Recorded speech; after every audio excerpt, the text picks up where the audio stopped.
All right. Unit 3, Module 4, Art Rock. What is this? What is art rock? Well, rock as a legitimate musical vocabulary. A lot of folks probably still don't think rock and roll music is valid to study in college and whatnot like that. Rock and roll music has been around 60 some odd years, and it's basically, of course, we know it's based off of rhythm and blues, country and western and pop music. Well, art rock uses classical music or electronic techniques in its style of music, along with the rock and roll beat. And there's 6 approaches to kind of do this in there. One is to quote a classical excerpt in the midst of a rock song. So if you put Eine, kleine, Nachtmusik, dun, dun, dun, dun, dun, dun, dun, dun, in one of your pieces, when you're playing rock, that's kind of an example of that. Use a classical melody as a basis of a rock song. Basically, if you use the melody of, if I want to use Eine, kleine, Nachtmusik again, dun, dun, dun, dun, dun, dun, dun, dun, I am here, rock it out. That would be an example of that if I use that as a basis of a rock song. Another is to create a series of rock songs conceived on units in a larger form. Now, in classical music, let's take a symphony. A symphony is 4 movements: fast, slow, something in 3, and then faster. Those are usually the 4 movements of a symphony. A quartet, concerto is 3 movements: fast, slow, faster.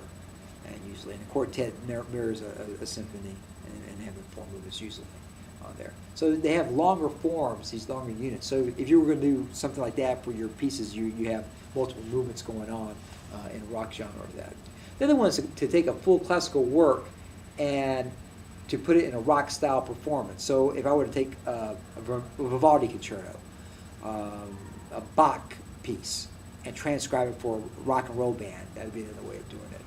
Another one is to create a work for rock group and classical ensemble. So if you think of, let's say, Metallica playing with the San Francisco Orchestra, the S&M tour, that basically they were playing rock and roll. Metallica was playing the rock band, and San Francisco Orchestra was playing in the background of that. And then another one is using the musical language of rock to create these distinctive forms based off of classical form. So I could do a sonata allegro form, or a rondo form, theme and variation, and all this stuff you can look up on the internet if you're interested in more of this in detail. Well, one thing that comes to this point here is the difference between what's called absolute music and programming music. Now, if I were to play, let's say I play something from Mozart.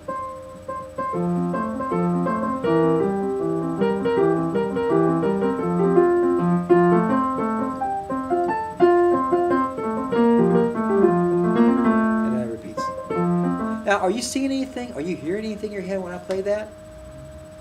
I don't know. When Mozart wrote music, it was music for its own sake. It was what they call absolute music. It was music to follow what was going on. It had nothing to do with telling a story. If you see dancing flowers or candy canes, I don't know what you, or do.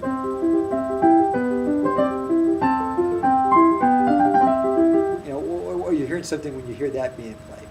I don't know. Now, if I were to do something like this,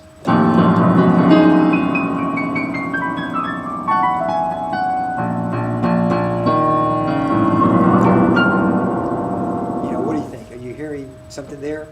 Well, if I would go along and tell you, all right, it's a stormy night. Cat falling down the stairs.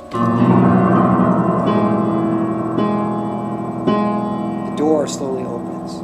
Okay. Now, when I told the story there, basically that's programming music. It's music that follows a story. Now, if I didn't tell you what I was saying along with the music, would you know it? Would you know that was a cat going down the stairs, or if it's someone opening the door?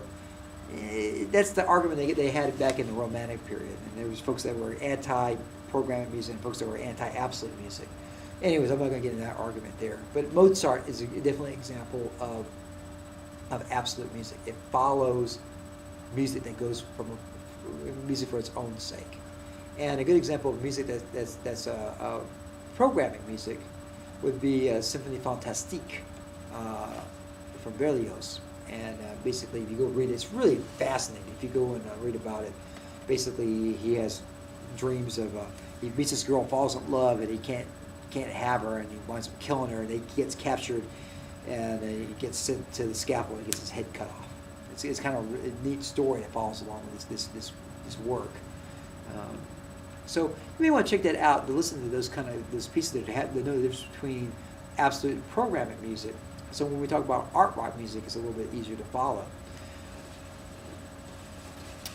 A band like with rock with orchestra, let's say the Moody Blues would be a good example of that, and Nights and White Satin. So you can hear that. You can hear the combination of rock instruments with the orchestra in there.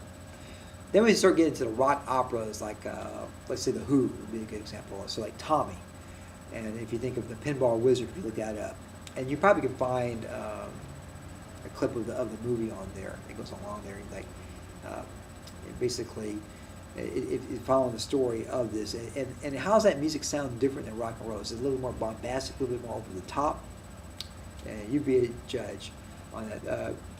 And maybe even listen to like Baba O'Reilly from the Who, with the synthesizers going on there. Is that traditional rock instruments that we're having there?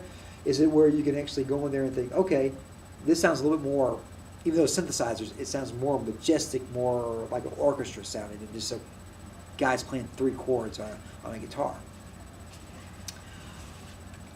And of course there's other musical rock operas going on here. Pops to mind, Joseph and the Amazing Technicolor Dreamcoat, The Wiz, The Grease, and so forth like that.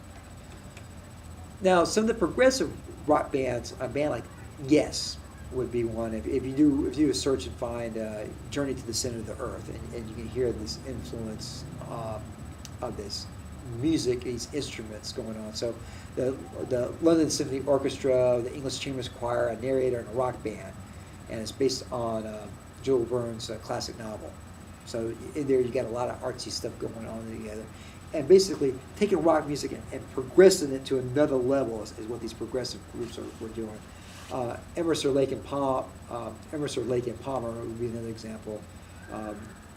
In some ways, and Karn Evil 9 is probably the masterworks. It's from an album that's called Brain Salad Surgery, so even that's kind of an avant-garde, a little bit out there. If you ever heard Karn Evil 9, check it out and see what you think about it. And what does it mean anyways? Then we get to one of my favorite artists, Frank Zappa, and he definitely was somebody that wasn't afraid to experiment and try different things out, and great guitar player, but he was also into technology and the synthesizers and trying out some avant-garde techniques. Avant-garde is a French term. It means advanced-garde, and basically it means somebody who's pushing the envelope. So in art and music and theater, you can have things that are avant-garde, stuff that most people probably wouldn't normally do. However, since there are some artists out there that doesn't want to repeat what other people do, and Frank Zappa is definitely one. Check out Who Are the Brain Police, and this is 1966. Check that song out. It's from an album called Freak Out, and see what you think about that. And also, like in 1982, he had probably his only pop hit, I think, was Valley Girl, and basically it's his daughter, Moon Unit Zappa, saying these slang phrases and trivial monologues about life and trivial things that don't mean anything, and he makes fun of her, and he has this bass line going on. So check out Valley Girl, and you kind of see this example of art rock. So basically what art rock is a combination of some type of classical techniques or electronic music combined with rock and roll music in there in a lot of ways. And does every art rock music have classical instruments in it? No, it doesn't. It can, but does it have to have that? Rock and roll.